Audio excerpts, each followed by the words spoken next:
make sure that it's okay. It tells me recording is in progress. So this evening, as you know, we are starting our three-part series looking at the text of Amoris Laetitia, the Pope's document that Bishop Lobsinger will fill you more in, the reasoning and the rationale and all those kinds of things. But we wanted to start our speaker series with the document itself because, from my perspective, there was a lot of beautiful pieces in it that got missed at the time of the writing. And our additional now speaker series, the next 5 months from February to June, we'll be bringing in people to discuss on more sort of specific topics related to family and people that are within our church family. And so we wanted to start off with a good foundation of the document itself.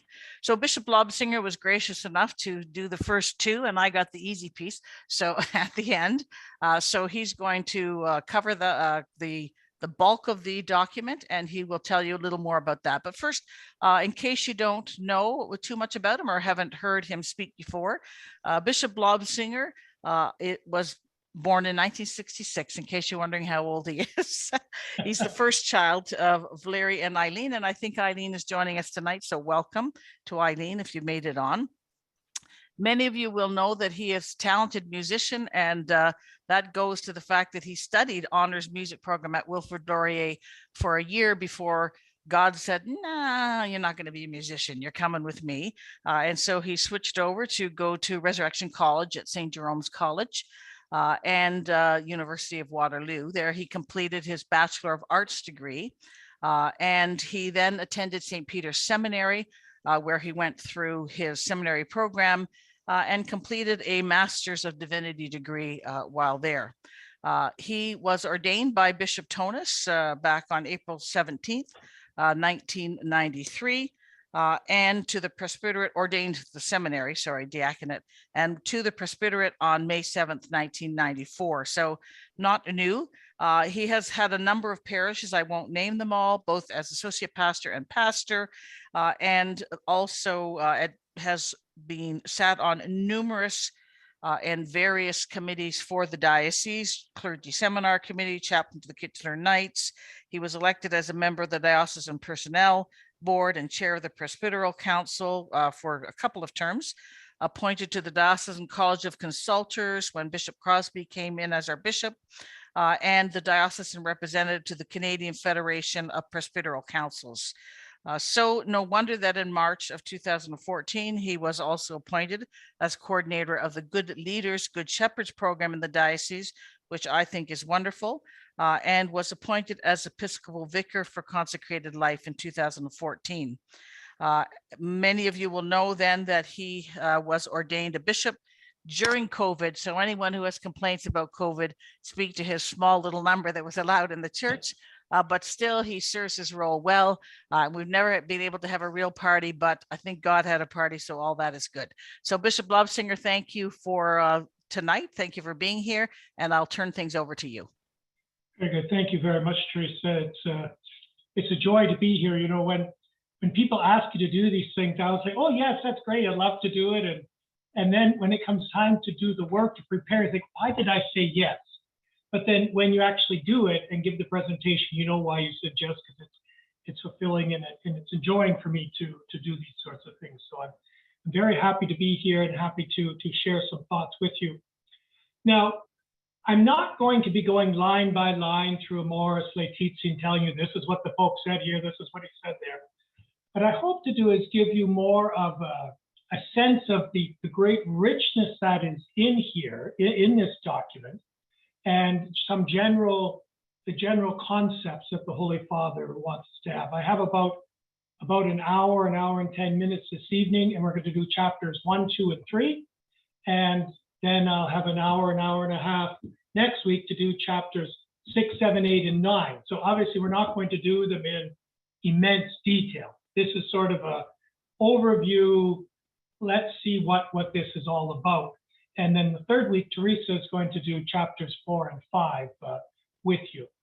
But before we get into this actual document, Amoris Laetitia, I want to talk briefly about papal documents, because there are different types of papal documents.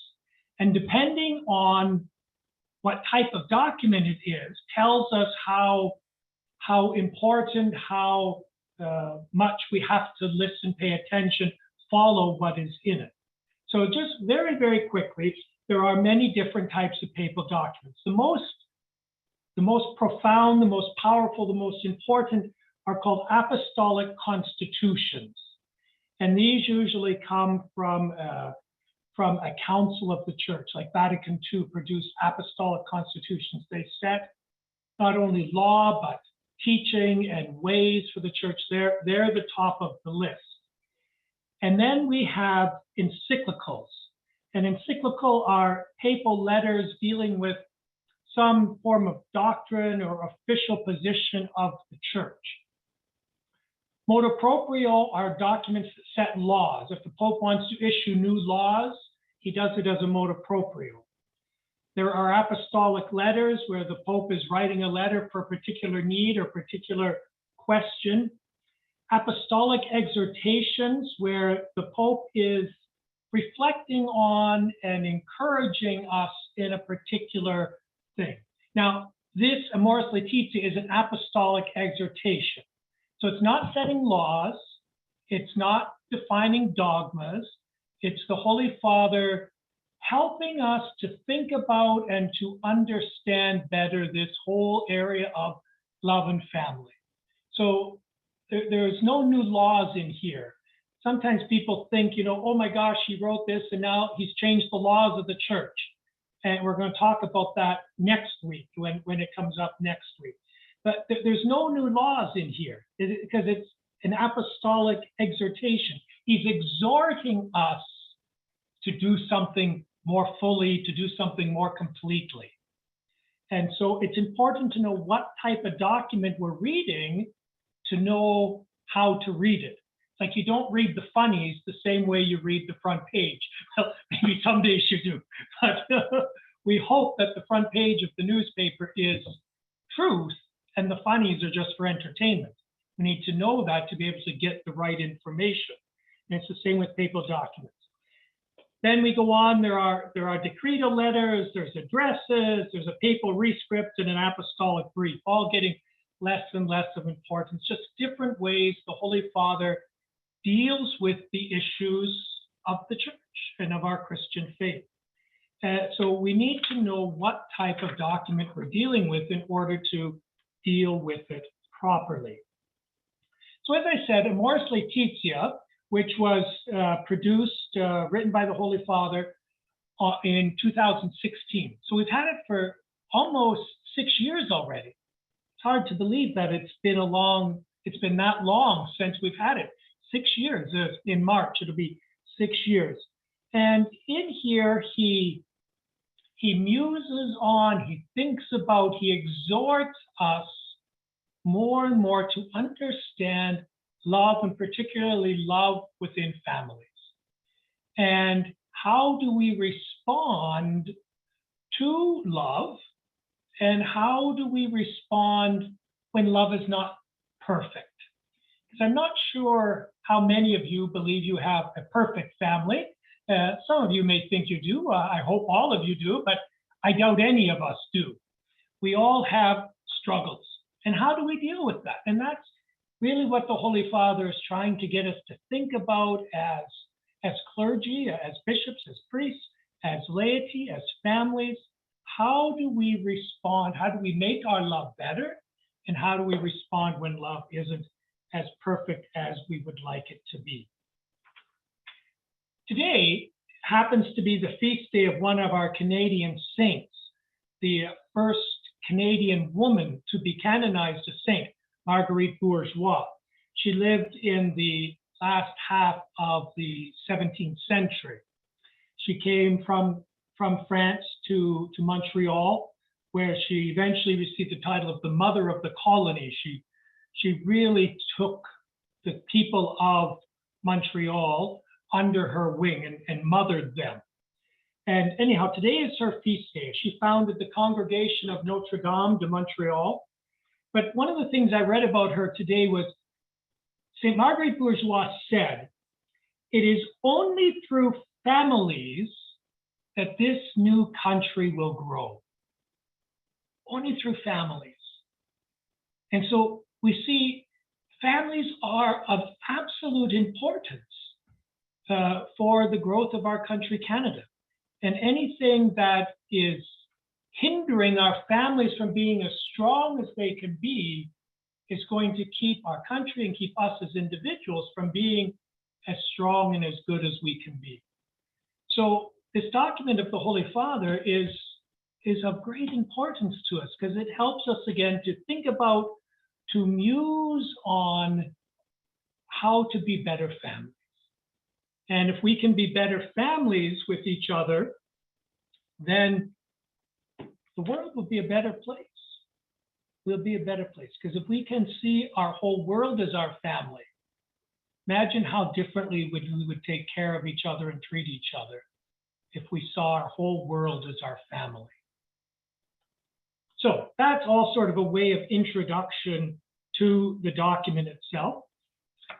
So the document now it's 9 chapters long. As we said before, we're going to look tonight at the introduction, chapter 1, 2, and 3. And then next week, we will look at chapters 6, 7, 8, and 9. And the third week, Teresa will do chapters 4 and 5. And we've done it that way because 1, 2, and 3 are sort of the introduction, the situation that families find themselves in today, and some of the main teachings of the church on family life and love. That's what we're going to talk about tonight. And then chapters 6, 7, 8, and 9 deal with more pastoral approaches. How do we deal with that? How do we deal with some of the thorny issues that are part of marriage and family life and love today? And then we left chapters 4 and 5 to the end because they're really the prayerful part of this. The Holy Father takes the Beatitudes and he expands them so beautifully on how life and love is taught to us by the Beatitudes, and how do we really live this life of family and children today. And so that's what we've given Teresa the prayerful part and the easy part for the end. So there.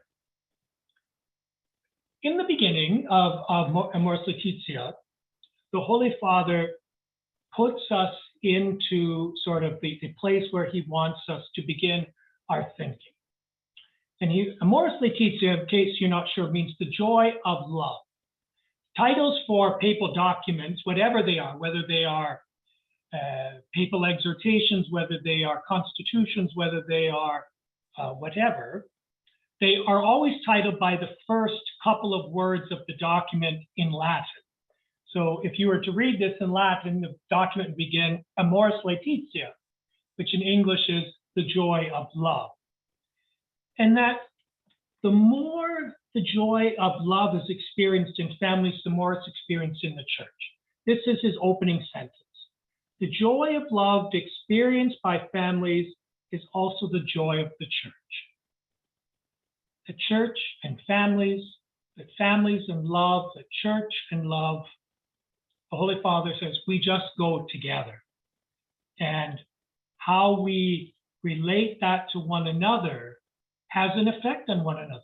How families love, how the church loves, how families love the church, how church loves the family makes a big difference. And he then, at the end of his first paragraph, he says, the Christian proclamation of the family is good news indeed. That's important, that the Christian proclamation of the family is good news. I think sometimes we're embarrassed by our church's proclamation of the family. Oh no, we don't want anyone to know we still think that. Oh my gosh, that's terrible. It's good news, the Holy Father says. We have the good news. And our proclamation of families is good news. Now, within that good news, the Holy Father, again, is very realistic. We have some struggles. It's not all peaches and cream in everybody's family. There are struggles in our families today. There are struggles in society today. There are struggles in the church today. And maybe it has always been so. I don't know if there's ever been a time where the church has been perfect, where families have been perfect. There's always been struggles. But it's how we respond to those struggles, how we deal with those struggles that show who we really are. Bishop Lobsinger, there's a question in the chat that I think is going to come out as you go through, but you may want to answer it now, so I'm going to give it to you. Okay. And the person is asking, does the Holy Father say what he means when he uses the term love?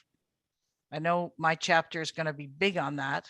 Right. But so, yeah, love, he will go on to talk about love in chapter 4 and 5. That's where he will explain what love is. But love is not just, it is emotional. He talks about that it is emotional, but there is more to love than just the warm, fuzzy goosebumps that you get when you come close to somebody that you love, right? It's more than that. And I think I don't want to say too much more than that. Otherwise, I'm going to be on chapters 4 and 5. But love is emotional, but love is also a choice. Love is a response. Love is a decision. All of these things are part of what the Holy Father is talking about when he talks about love. But that will come out very, very clearly what he means by love when we get to chapter 4 and 5 on our third night together. So hang on to that, and hopefully as we go along, we'll explain it, but hope very much so Teresa will deal with what do we mean by love when we get to the chapter 4 and 5. Anything else, Teresa? No, okay. So again, the Holy Father being very practical, the next thing he tells us that there is no one answer. There is no one answer that's going to fit the entire world. Family life in Canada is different than family life in India, than it is in Pakistan, than it is in Russia, than it is in Brazil, than it is in Italy, France, and the United States. It's different. There is no one world answer. And there are issues, and that's what came out. This document came out of the Synod on Families, which was 2 sessions long in 2014 and 2015. And so the representatives of the bishops' conferences from around the world came together, and they shared their experience.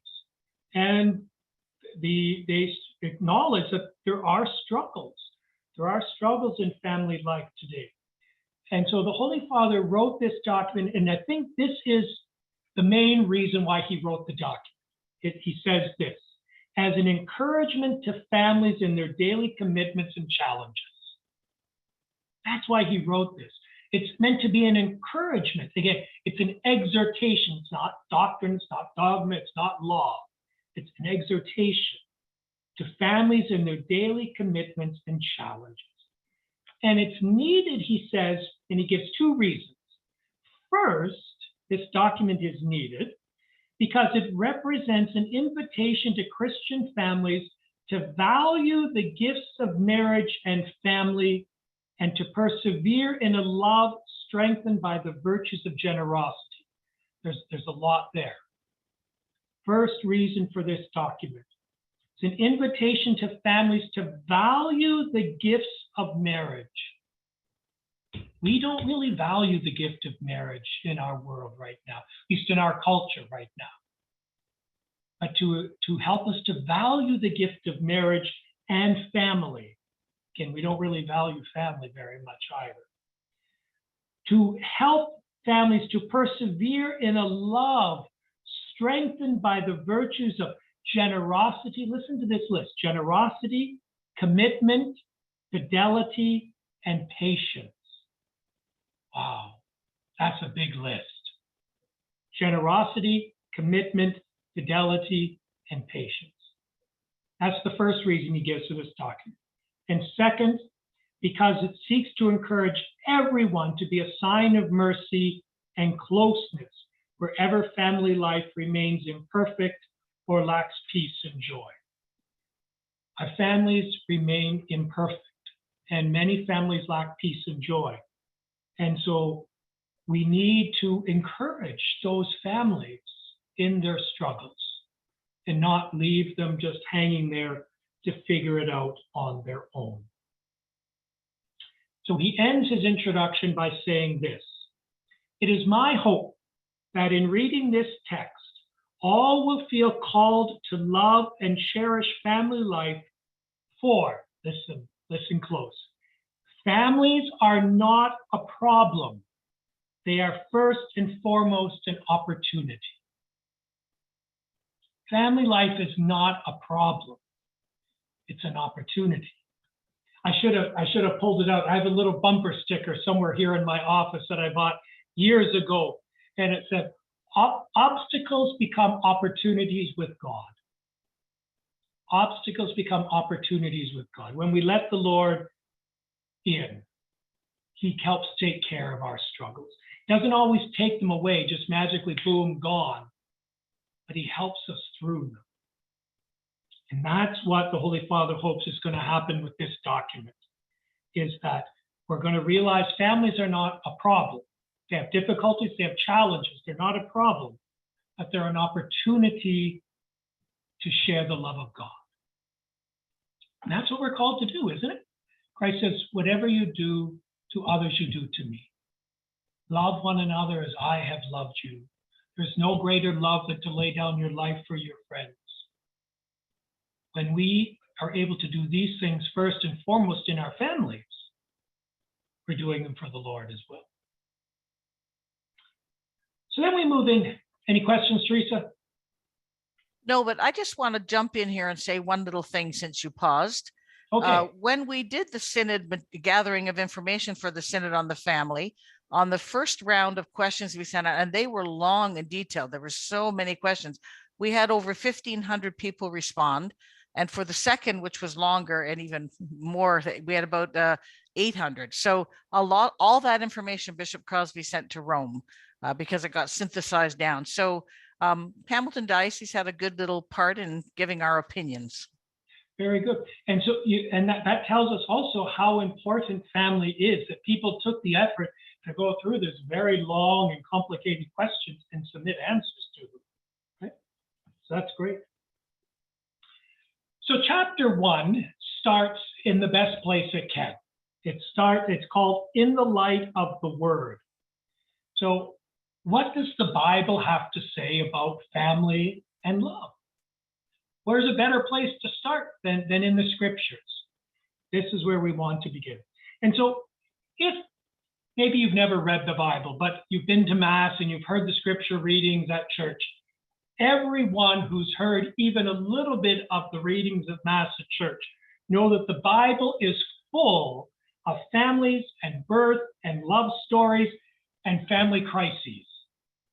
The Bible is packed with those things. You only have to turn 2 pages and you're at another family crisis. You know, we start off with Adam and Eve and their struggle with sin, and then they have 2 sons and one kills the other. And then we go on from there and we have Noah and his family gets him drunk, and on and on and on. Lovely family life. King David, who marries 4 women, 2 who are sisters. Imagine marrying 2 sisters. Anyhow, we start in the scriptures because this is where the Lord speaks to us. So when we read the Bible at Mass, what do we say at the end of the readings? The word of the Lord. We don't say the word of Isaiah or the word of Peter or the word of John, the word of the Lord. It is God's word. And so if we want to find out what God expects of us, the best place to find out is in his own words. And so we look at the words of the Lord. And the Holy Father, he begins by laying out for us, he prints off here one of the Psalms. Psalm 128, just the first 6 verses, as a sign of this idea of what family and love is meant to be. And then he begins where families begin, with a man and a woman. But the first pages of the Bible make some very clear statements about family. The first, which Jesus paraphrases, is God created man in his own image. In the image of God, he created them, male and female, he created them. Genesis 1, verse 27. That's pretty much as close as you can get to talking about humans, because the first 25 verses are all about the creation of the rest of the world. And so it's striking that the image of God refers to the couple. He created them in his image and likeness. That humans, male and female, are part of this image of God. That it's together. God created them to be together, to form this life and love. And then that the couple in this life of love that they share with one another are called to beget new life, to bring new life into the world. The Holy Father says they are to be an icon of true life and love. An icon, an icon is like a holy picture that models for us, brings forth to us that image of God. And men and women are to be that icon, that living presence of God in our world today. And families and couples are meant to be that icon of love. It really is lovely when you see a couple and you know they really love each other. You can pick that out, right? They don't have to go around saying, oh yeah, we really love each other. I think if you have to tell people you love each other, you probably don't love each other the way you should.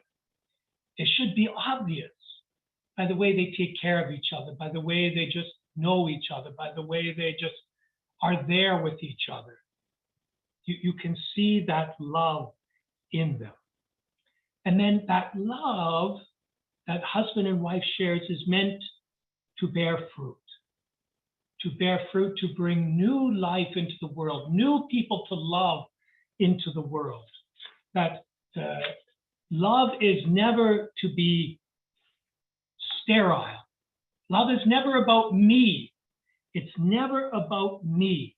Love must always, always, always be about the other, whether that other is another person, whether that other is God. Love must always be about the other, because if it's about me, it's not love. It's now selfishness. Right? Love is always about going outside of myself to the other, whoever that other may be. And so this coming together, this ending of the solitude of man and woman, coming together to be one, bears new fruit, brings new life into the world, a new person to live. The Holy Father then says something that I don't think, I probably thought of it, but I guess I never really thought about it before. That this coming together of the husband and wife is not only a physical act. It's not only the physical act, but that coming together is also this voluntary self-giving. It's that coming together, the two becoming one flesh, where one gives themselves to the other, both physically and in the union of their hearts and lives. The two becoming one is not just a physical act, but that we become truly one being. No longer is there just a man and just a woman, but there is a couple. And that sharing, that giving of oneself in the marriage vows makes that possible. That coming together physically, but also sharing their hearts with each other. And so then the Holy Father goes on to speak more about children. And he says, I think this is an interesting line, if parents are in some sense the foundations of the home, the children are like the living stones of the family. The children are that living stone that keeps us from just being tight in one little spot to forcing us to kind of go out into the world a little bit. Children are the living stones of the family. And the Holy Father said the word which appears most frequently in the Old Testament after the name of God? Take a guess. What do you think the word that appears most often in the Old Testament, other than God, is child? It's the second most used word in the Old Testament, child. And the presence of children is a sign of the continuity of the family. We all know that, right? Children continue the family line, but they continue the family line through salvation history and from generation to generation. Children are the fruit of love. They are the ones that continue then that love that has been shared with them as they go on in their lives. We do have a relevant question at this point, so maybe I'm going to ask you. Great, thank you. And the question is, does the Holy Father define a couple solely in terms of a man and a woman? We'll talk about that yet today. We'll talk about different understandings of family.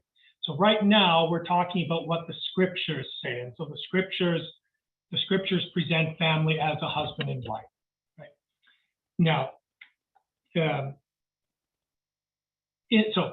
we will come back to that question. So if you can hang on, if you don't think I've answered it enough, whoever asked it, please ask again, but we will come back to that question. So the other thing the Bible does present, though, about children is that the family is the place where children are to be brought up in the faith. It's in the family where children should learn the faith. The schools are there to help, absolutely, and they do a wonderful job. Our schools do a good job. But the family is the primary teacher of children, especially in the ways of faith. And so it's in the family where parents become their children's first teachers in faith. And they learn this, the Holy Father uses the word in quotation marks, trade. They learn the trade of how to pass the faith on to others. So what your children learn from you, hopefully they then learn, they apply that trade and hand it on to their children as their children come along. And so the Holy Father says parents have a serious responsibility in this work of education, and that it's very important that we teach our children how to practice the commandments, how to live out our faith. And you know, the commandment on honor your father and mother, it's unique among all the other commandments because it's the only one that comes with a promise. When we read about the commandment, honor thy father and thy mother, it says, so that all may go well with you. That when we live in the family as a good member of the family, all will go well with us. And elsewhere in the scriptures, in the book of Sirach, we're told, whoever honors his father atones for sins, and whoever glorifies his mother is like one who lays up treasure. So this family, this life in the family, is not just, again, for this little group, but it has consequences for the whole world and for our eternal salvation. Most men and women find salvation by being good husbands and wives and good mothers and fathers. And children find salvation by being good children, and then by being good young adults, and then by being husbands and wives and mothers and fathers. The family is there to help us on our path to salvation. Now, the gospel also reminds us that children are not the property of the family, that they have their own lives to lead, that it's not for the family to be controlling of children. And in the scriptures, in one of the letters of St. Paul, he's talking to fathers, and he said, fathers, do not cause your children to hate you. That children are not our property to be used and misused and abused, but they are a gift from the Lord.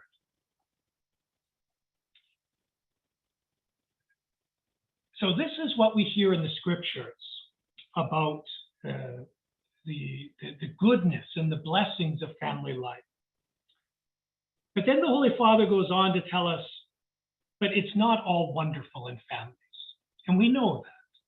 We know it's not all ideal and wonderful, that we have these families where all just love each other and children always say, yes, mommy, yes, daddy, whatever you want. And mommy and daddy hug and kiss their children and everything is so beautiful in our home. Some days it's like that. But some days it's, what are you doing? Ah, crazy. Right? There's some, it's not always wonderful. And Jesus himself acknowledges the tensions that are experienced by families, and he weaves them often into his parables. You know, we can think of the parable of, you know, he talks about these two sons, and the father asks them to do something, and one says yes but doesn't, one says no but doesn't. You know, that's a tension in the family, right? And, you know, we have the prodigal son, this guy who says, you know, I want my inheritance. To me, you're dead. Give me my money. I want to go away. That's a hurtful thing. There are struggles in families.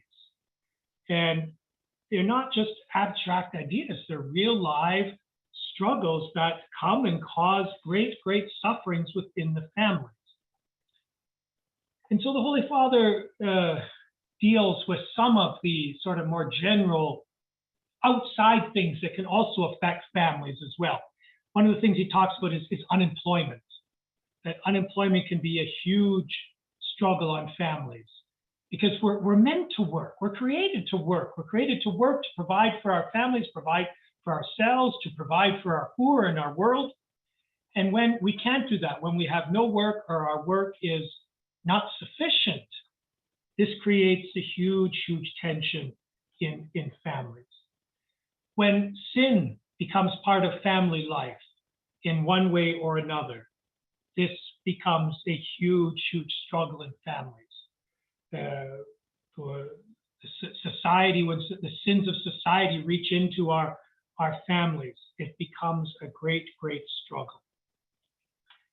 And so we need to respond to those things. And it is our love that gets us through those. One of the things that priests do when they're preparing couples for marriage is called Prepare and Enrich. It's a series of 200 or so statements where the couple says they agree, disagree, or they're unsure about the statement. And one of my favorite questions in this whole thing, I love this question. And every time this question came up, 95% of the couples answered it wrong, which gave me the chance to, I would tell them, I'm going to make fun of you now.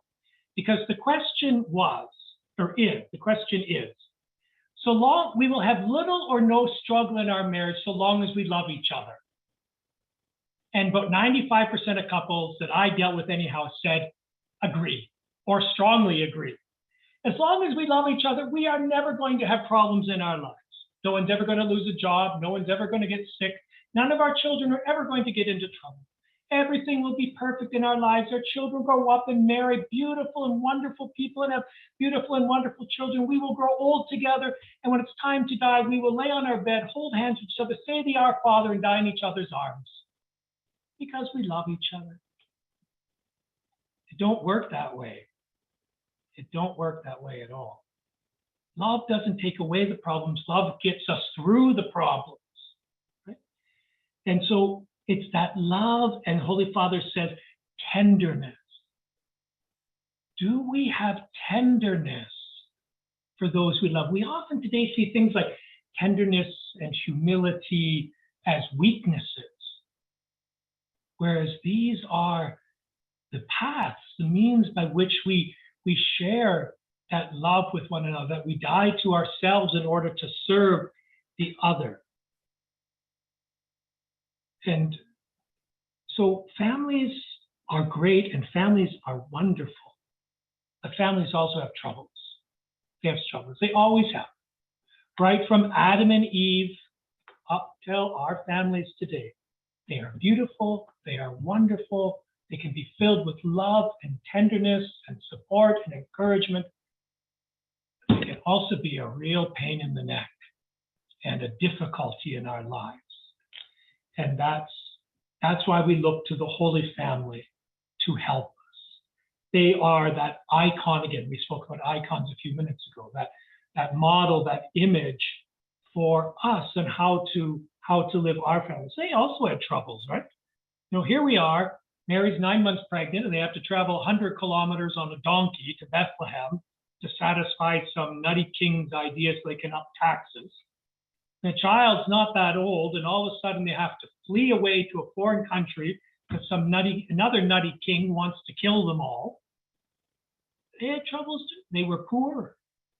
They didn't have a lot of money. They have a baby in a stable. They also had struggles. But that love they had for each other got them through those struggles. So that brings us to the end of chapter 1. Any questions? No. Who would dare have a question anyhow? That's right. Maybe you're just covering it too well. There you go. So chapter 2 then continues this idea of experiences and challenges of family. What is the current reality of families, and what are some of the challenges that are part of that current reality of family? So there are many, many things in families that make life better. There are many things in families that make life better. And that have become better in recent times. But some of these things that make life better can also lead to challenges in the family too, right? Our greatest strength can be our greatest weakness, right? We're a really organized person, but then that means we can come off as aloof to others. So our greatest blessings can also be our greatest challenges. And this is also true in family life. So the first thing the Holy Father speaks about as a blessing and then as a challenge is the whole area of communication. That communication really has become better lately. We communicate more. We have more ways to communicate. We have, there's a sense in families that communication is what's supposed to happen. Families are supposed to talk to each other and share with each other, and husbands and wives are supposed to talk to each other and share with each other. And that is a good thing. The struggle that comes with that, though, is that sometimes this can lead to an overly individualistic culture. I need to tell you about me, and you need to listen to me all the time. Right? It can become a very individualistic thing, caught up in what my pleasures, what I want, I need, I desire, rather than what do we as a family need, want, and desire. We can get too caught up on ourselves. And our fast-paced life, our stress of life, the organization of society and the way labor works today, all of this leads to that more individualistic realities, right? How many families don't eat together, they don't talk together, they don't spend time together, they text each other, pick me up here, take me there. They don't ever actually spend that time with each other. Even though we have more ways to communicate, and communication is considered to be more and more important, it can become this very individualistic things.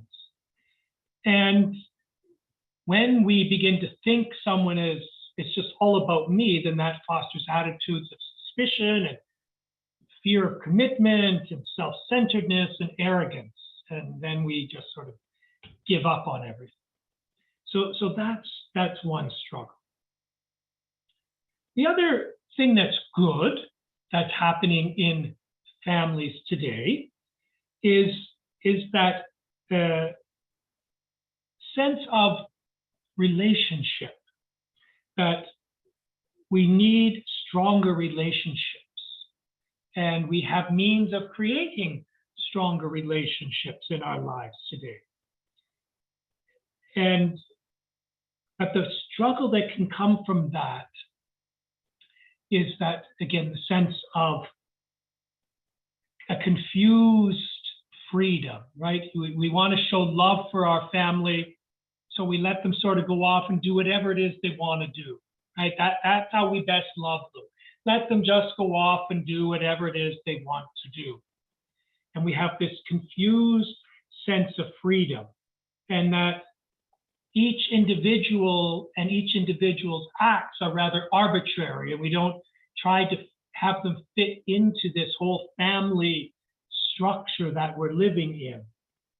And so we act sometimes as if there are no truths, no values, no principles, no guiding points that we're called to live by, that everything is possible and everything is permissible as long as someone wants to do it. And because we love them, we have to let them do whatever it is they want to do. This desire to really love and have strong families is absolutely important, but sometimes we exercise that in a way that is not the best.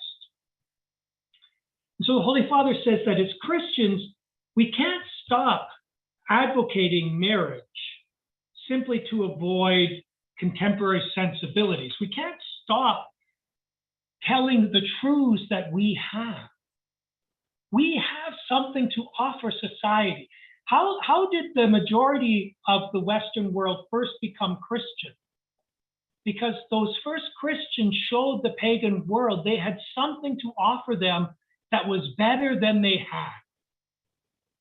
And we still have that good message.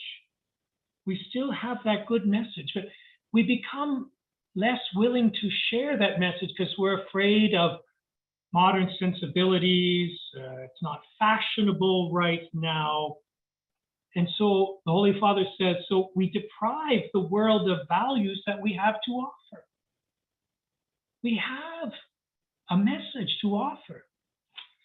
You know, I remember years ago, I don't even remember where I read it, but I was reading a book. It's good to read a book every once in a while. I was reading a book and it gave me what I thought was the absolute best definition for evangelization. Evangelization is one beggar telling another beggar where he found bread. We have found bread.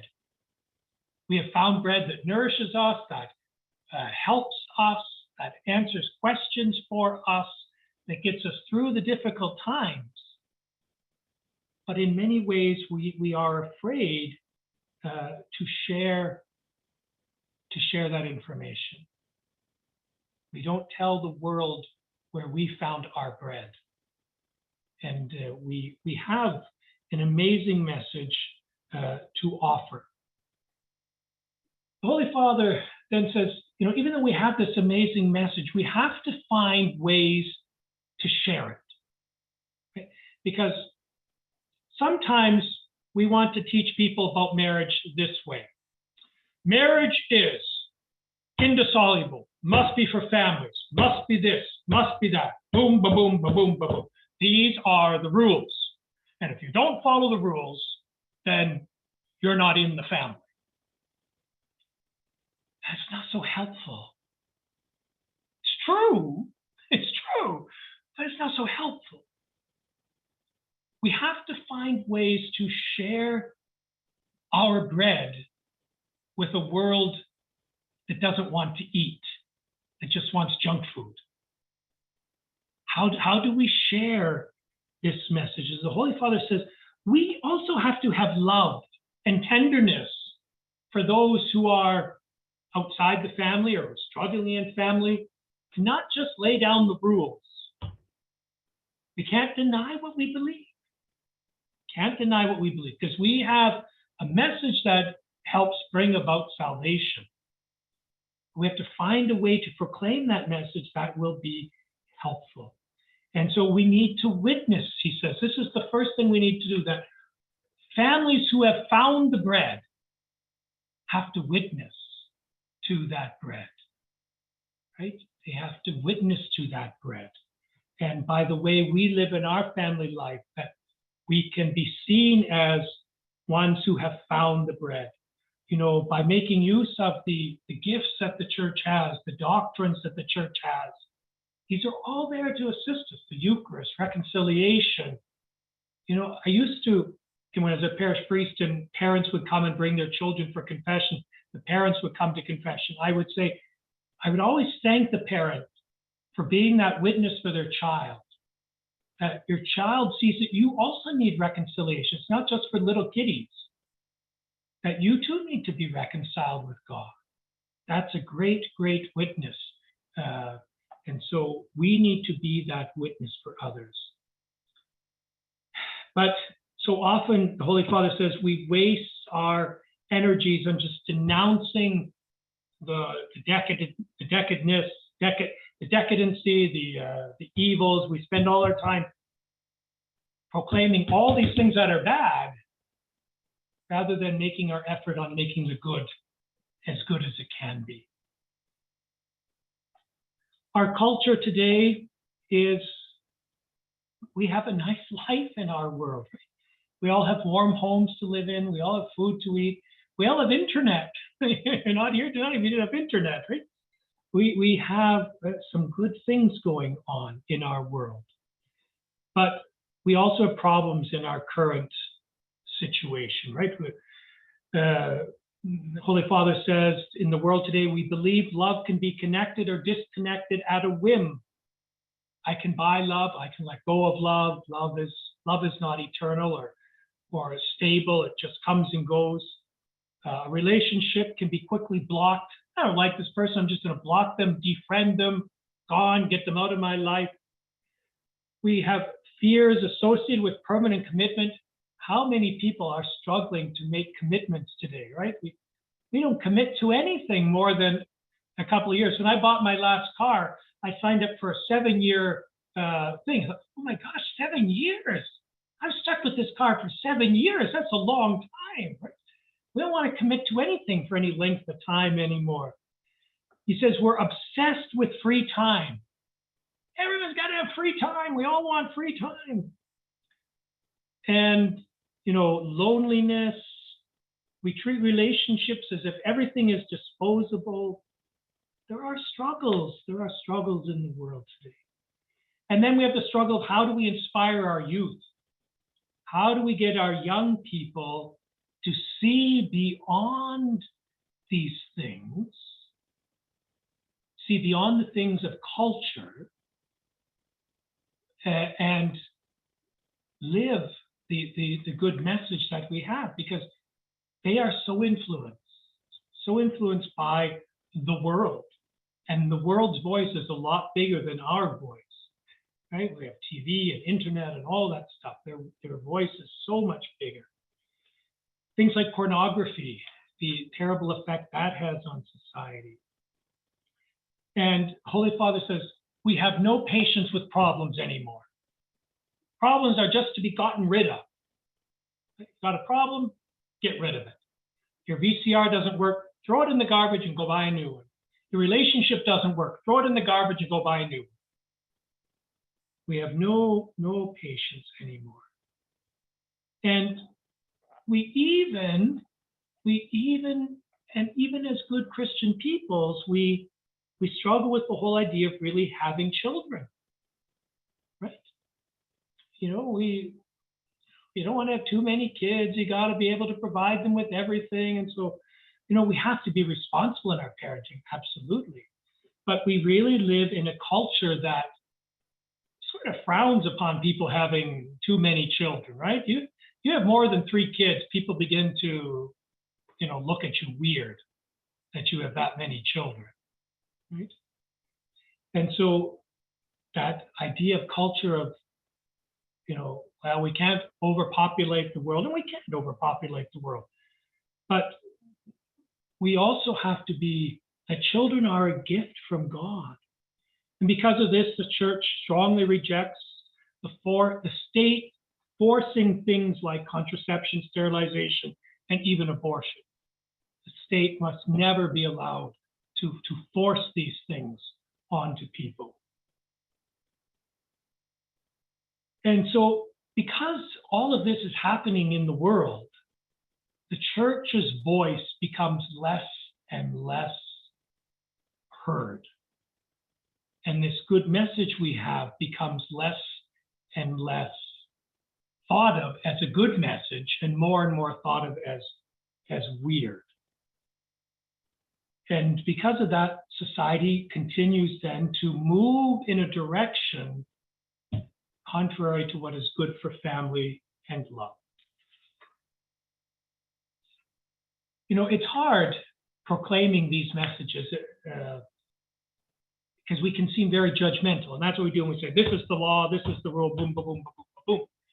And when we get into next week, the Holy Father gives us some ideas of how to work through that, right? So we have to proclaim the truth, but we have to do it in a way that encourages people.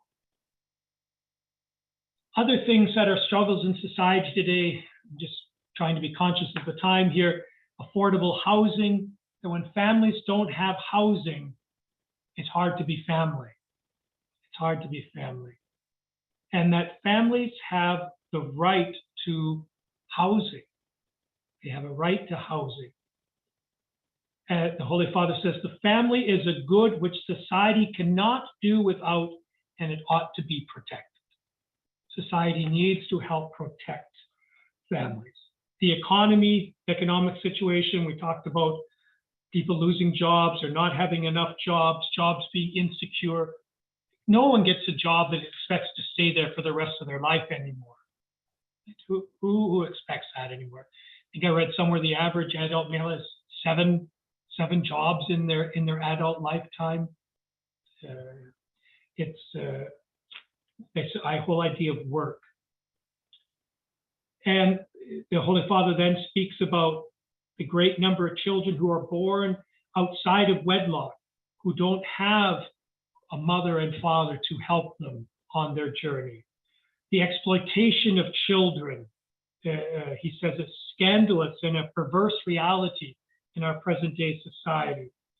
War, terrorism, organized crime, street children, all of these things are on the rise. Sexual abuse of children, and it's all the more scandalous in places where they ought to be safe, in particular family schools, communities, and Christian institutions. All of these things. Migration is a struggle, especially forced migration. Human trafficking, poverty that leads people to selling their children, selling organs of their bodies to just provide. These are all parts of society today, and that are great struggles. But we also have some good sides in families today. You know, families who have special needs children, who disabilities, who love them and serve them and take care of them. Elderly families who step up and take care of their elderly. Bad side is when we just try to get rid of our elderly. The threats of things like euthanasia, assisted suicide, these are threats to the family. So many struggles and good things in our current situation. We then have some more challenges. It sounds horrible.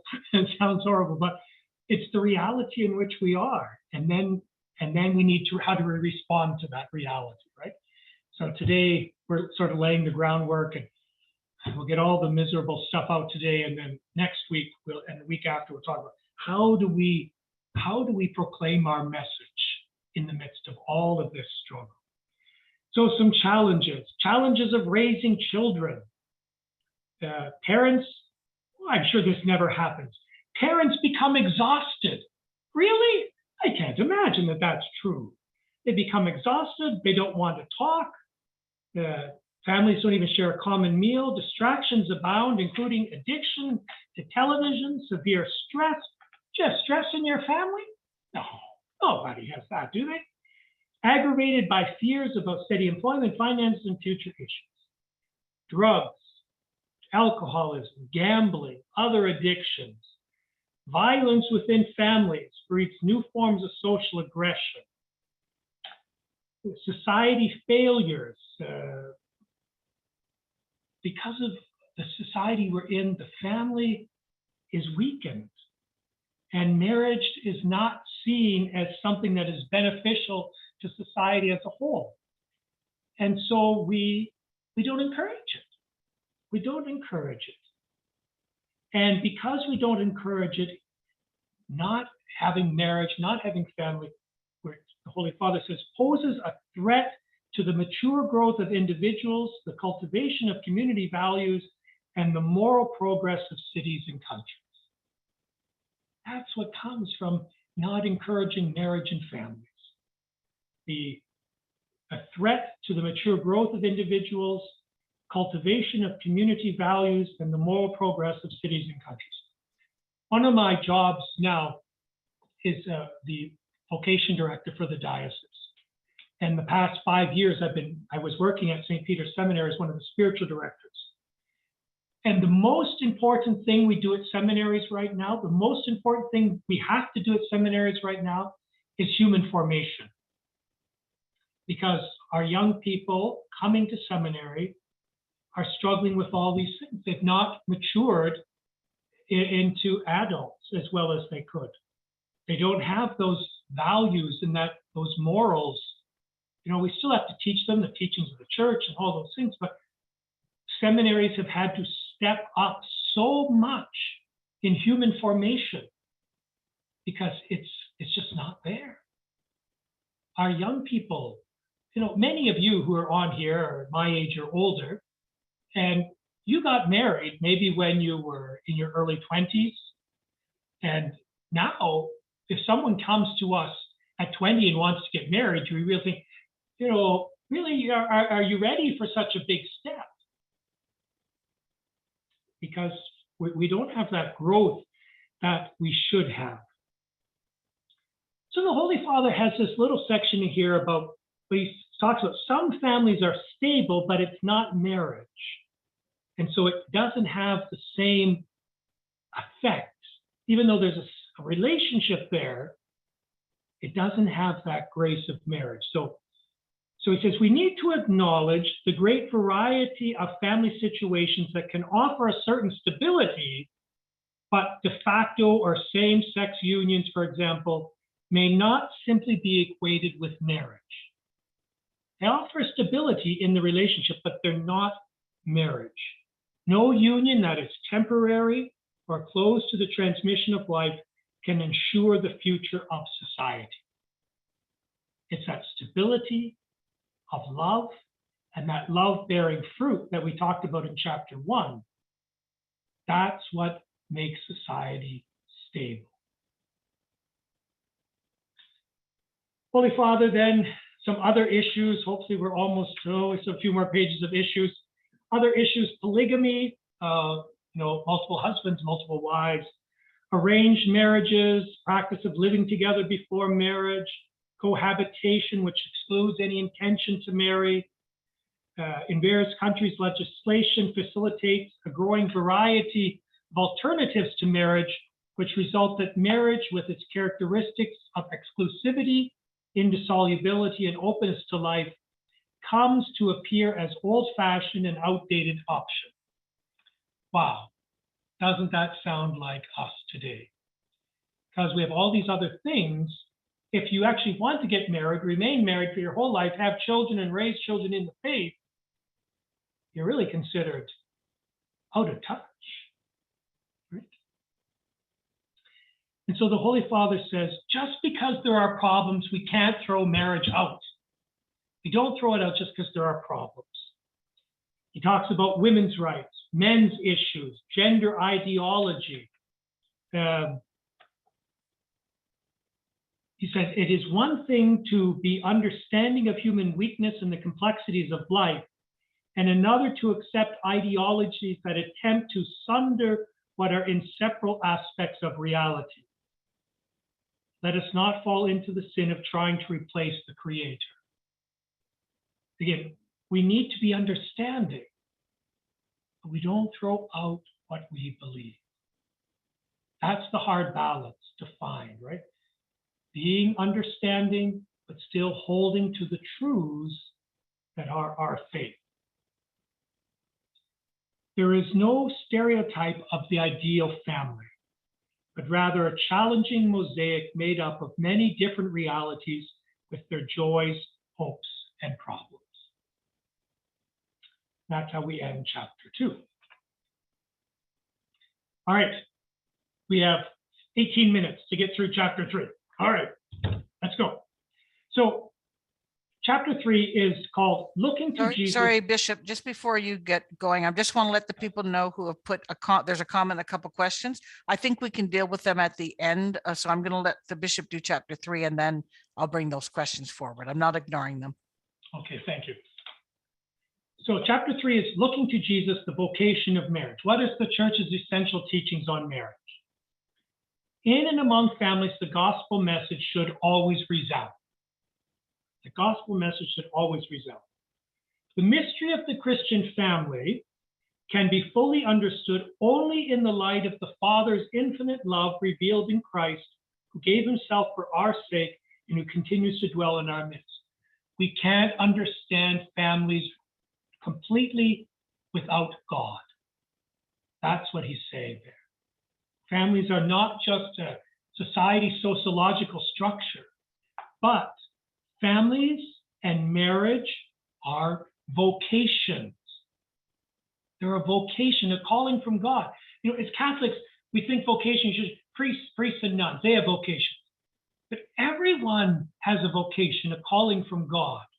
God calls you to be married just as much as he called me to be a bishop. It's a different call, of course, but it's God calls you just as truly as he has called me. And as I could not understand my vocation without God, marriage cannot be understood. Family life cannot be understood fully without God. Marriage is a gift. We don't hear that said very often today. You know, marriage is a ball and chain. Marriage is the end of fun. Marriage is the end of sex. Well, we don't hear marriage is a gift. Marriage is a gift from the Lord. It is a gift that is indissoluble. Once those vows are made, they're made. You can't go back and say, oh, I didn't really mean it. Once they're made, they're made. It's an indissoluble thing. But this indissoluble union is not this heavy, burdensome yoke. Oh my gosh, I said yes once, now I'm stuck for the rest of my life, dragging this thing along with me. It's the indissoluble nature of marriage that allows you to find that strength and that gift in each other. When I'm tired, I have someone to lean on. When I'm sick, I have someone to take care of me. You have to admit that it's one of the things I worry about. I live alone now. I've only lived alone my whole life for 2 years. What happens if I get hurt or sick or something? Who's going to know that I need someone to help me? I'm alone. I don't have that indissoluble union with someone who will be there with me through that struggle. Families must witness to the love of God. You know, families are called, as we said earlier, to be that icon of the Lord, and that we are to be that witness. And through the church, Christ bestows on marriage and family the necessary grace to witness to him. In the sacraments, God gives us what we need to live that out. When I was ordained a deacon, he gave me what I needed to be a deacon, a priest to be a priest, and a bishop to be a bishop. And when you were married, he gave to you what you needed to be married, to be husband and wife, and should he so bless you, to be mother and father. These gifts come to us from and through the church. And Jesus, when we look at the scriptures, he interacts with families all over the place. He's this family and this family's house, Peter's house, and the wedding feast at Cana, grieving parents. He's with them all. The Lord is with families. Through the graces of marriage, he is there with your families as well. St. Paul VI, the Pope who ended the Second Vatican Council into the late 70s, he wrote a beautiful letter about returning to Nazareth, returning to that home of Jesus, Mary, and Joseph, and finding in them all the great things that we need to to live our lives as families. The document then goes on to talk about other church documents and what they say about the teachings on marriage. Gaudium et Spes, which is one of the documents from Second Vatican Council, defined marriage as a community of life and love, placing love at the center of the family. And it emphasized the grounding of the spouses in Christ. Humanae Vitae, also of St. Paul VI, brought about the intrinsic bond between conjugal love and the generation of life. That intimate act of husband and wife is meant to be open to bearing fruit in life. And even though it doesn't always bear fruit, it's meant to be open to bearing fruit. And Paul VI also wrote a document called Evangelii Nuntiandi, where he highlights the relationship between family and the church. John Paul II wrote several documents on family and life and love. He gave a whole years-long teaching on humanity and what it means to be human and love and humanity. And he particularly describes how spouses in their mutual love receive the gift of the Spirit of Christ, and they're called to holiness. Conscious of time, Benedict VI writes on marriage as well. The sacrament itself of marriage, marriage is a sacrament. It's one of our 7 sacraments. And so as a sacrament, it's not just a human act. It's not just a human act. Even though marriage has existed since the beginning of time, Jesus lifted it up to be a sacrament, a means to salvation. Most of the world comes to heaven through marriage. It's a wonderful gift, a wonderful gift. It is the sacrament. The sacrament is a gift given for the sanctification and salvation of the spouses. That is why marriage is given. Consequently, the decision to marry, to have a family, ought to be the fruit of a process of vocational discernment. To become a priest, you have to go to school. You have no other studies for 9 years. 9 years to become a priest. Marriage, we require 6 months notification. Is that really a vocational discernment process? 6 months. Mutual self-giving is part of marriage, physically and emotionally, as we spoke about earlier. And a sacrament is not a thing or a power, but it is Christ himself who comes to us. As Christ comes to us in the Eucharist, as Christ comes to us in penance, he comes to the spouses in marriage.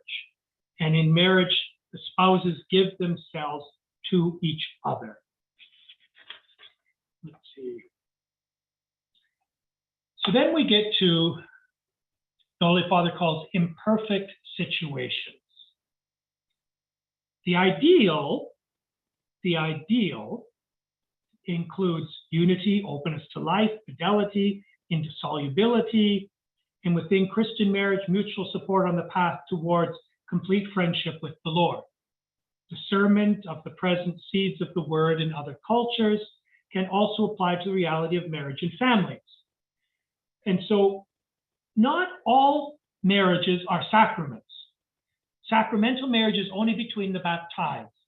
2 baptized people get married, it's a sacrament of marriage. Otherwise, we call it a natural marriage. But it still has the qualities of marriage. It still has the permanence, the fidelity, all of these things. But sometimes we have imperfect relationships. It's not the way it's meant to be. And Christ inspires us to try to pastorally help them, to support them, to encourage them, so that we can maybe move them towards marriage. So couples who are only civilly married or divorced and remarried, that can we help them to move into a better, a fuller degree of this sacrament of marriage? And we have to use the good that's already there as our starting point to move them forward. Isn't it great that you are committed to each other?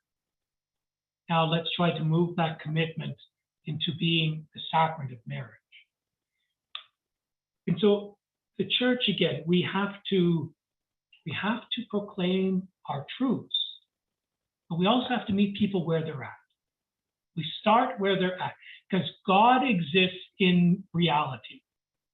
He doesn't exist in the should be's or I wish it wases or you should be better than that by now. He exists in the reality. The truth will set you free. So we start in the truth, and we have a solid ground to move forward on. Holy Father has a big section again on children, on having and raising of children, and he makes a very important point. Children deserve to be born of the love of a husband and wife. Children deserve to be born of the love of a husband and wife. They have that, they deserve that. And children cannot just be my plan. I want a child. I know someone who has done that recently. They wanted a baby, and so they went out and got pregnant.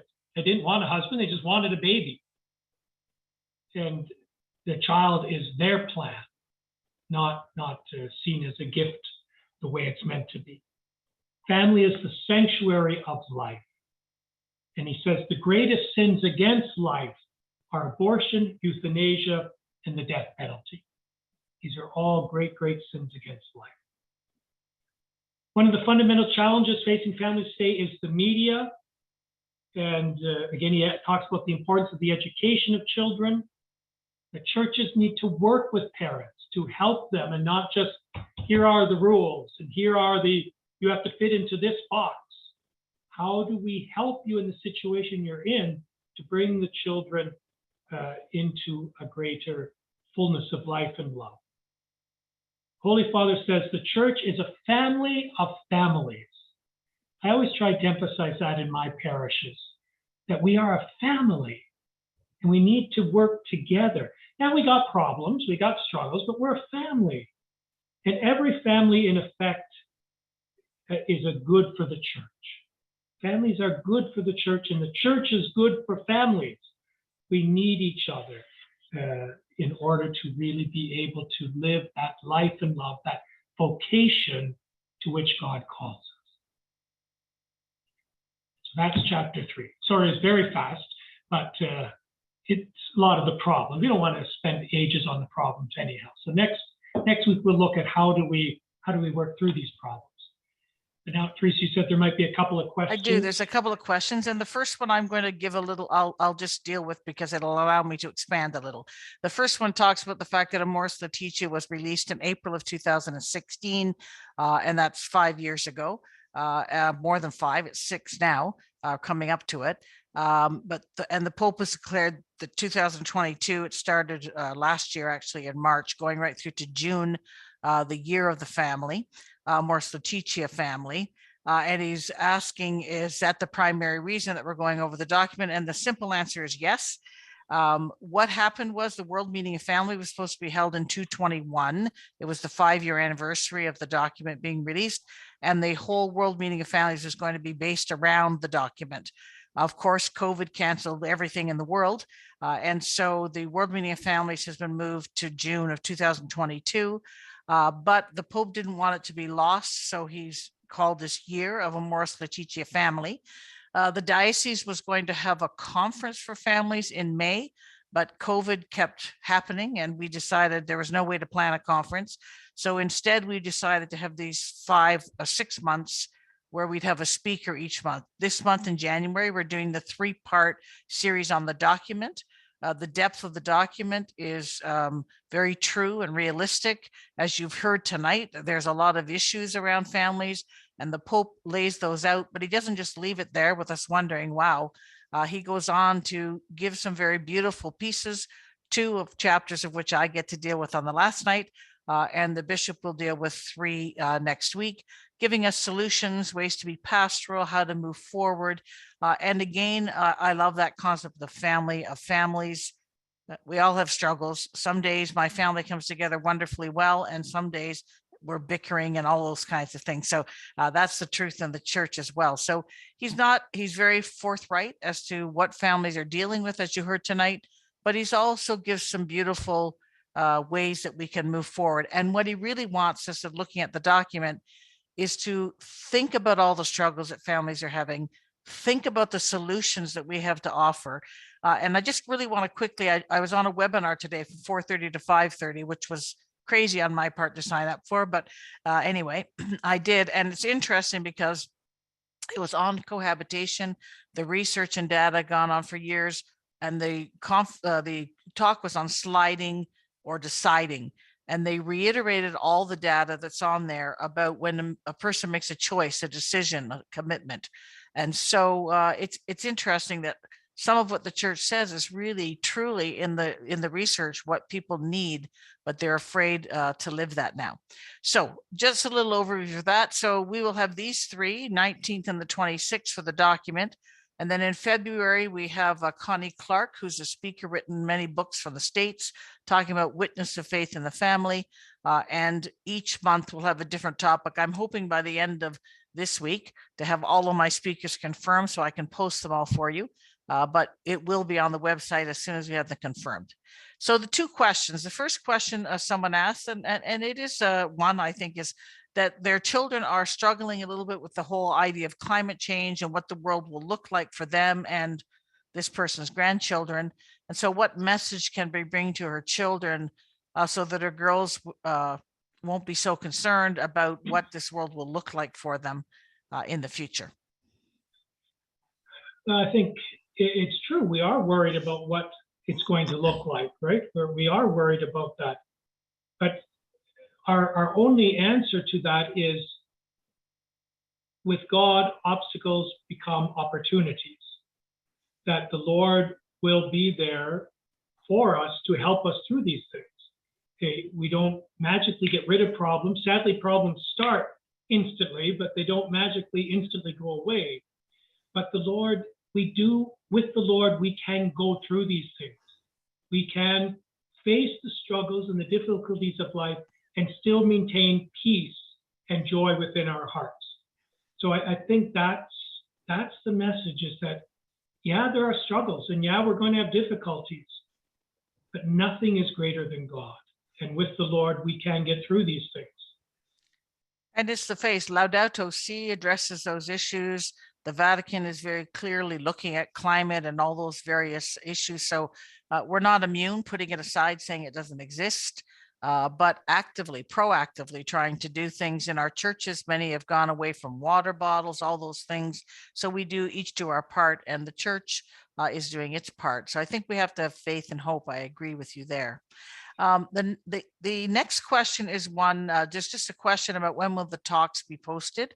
So IT has to put it up. So I will send this talk and the other talks the day after the talks to our IT department. It might take a couple of days because she really has a pretty broad spectrum of things she's working on to get them up on the page where the talks are posted. So on the Amoris Laetitia family page.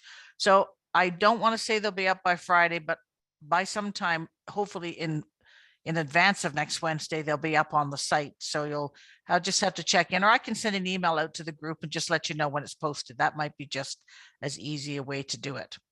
And then the next question is related really not so much to the document, but in a way it is, because it's a family question. They're struggling with COVID and the vaccines.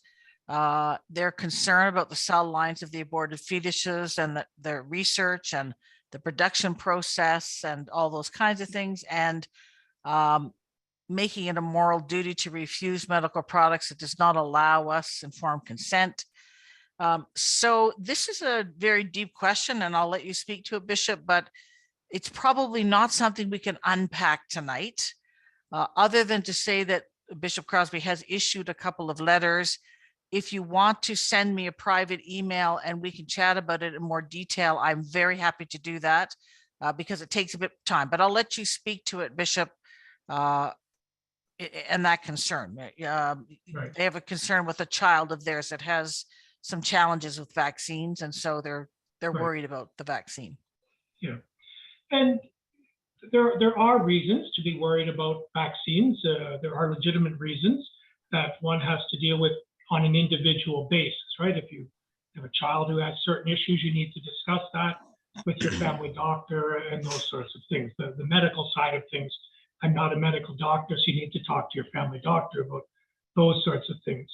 In terms of the moral side of things, we know that the Vatican, early on in this, did issue a document about the morality of the vaccine and said that they are morally acceptable to take, and that the Holy Father then has also encouraged people as an act of charity for others to receive the vaccination.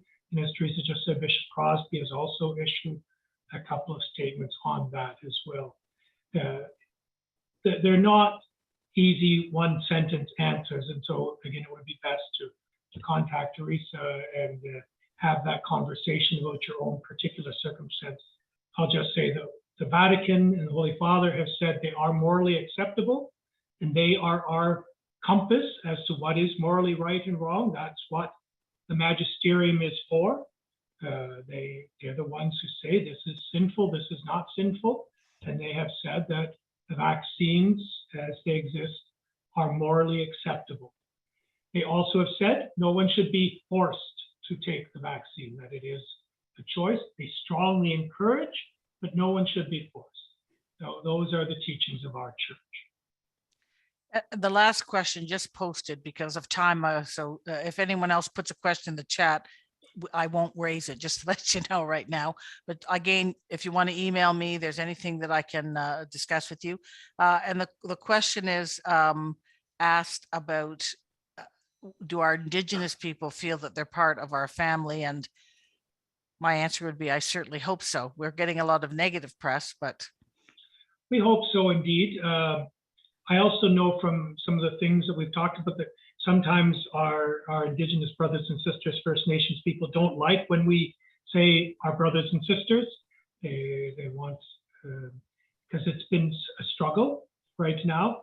But there are many who are Catholics and who see themselves as part of the church. And even though the great hurt has come to them, they do consider themselves as brothers and sisters in the Lord with us, right?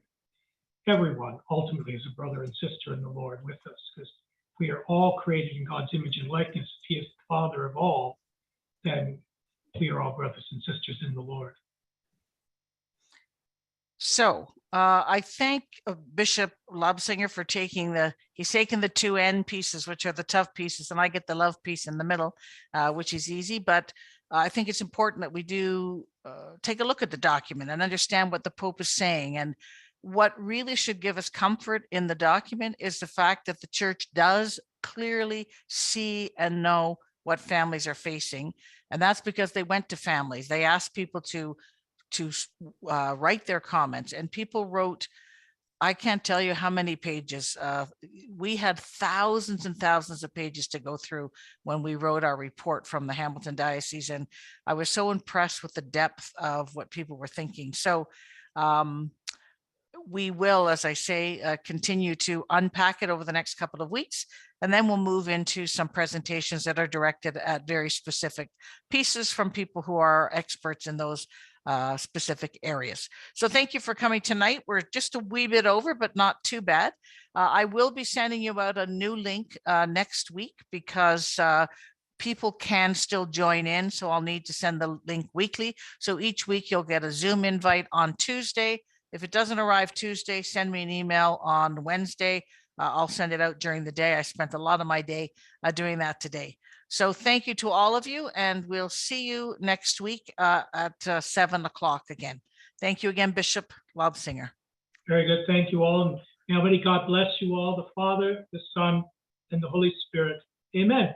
Have a good night, everyone. Bye-bye. Oh, people are asking me for my email. So before I get off, you can go on hamiltondiocese.com and you'll see family and youth at the top. You can connect to me there through the website, or HARTNETT@hamiltondiocese.com. If you got the link, my email was attached to the link, so you can email me through that source as well. Okay, great. Okay, thanks everybody. Bye-bye. Bye-bye, good night.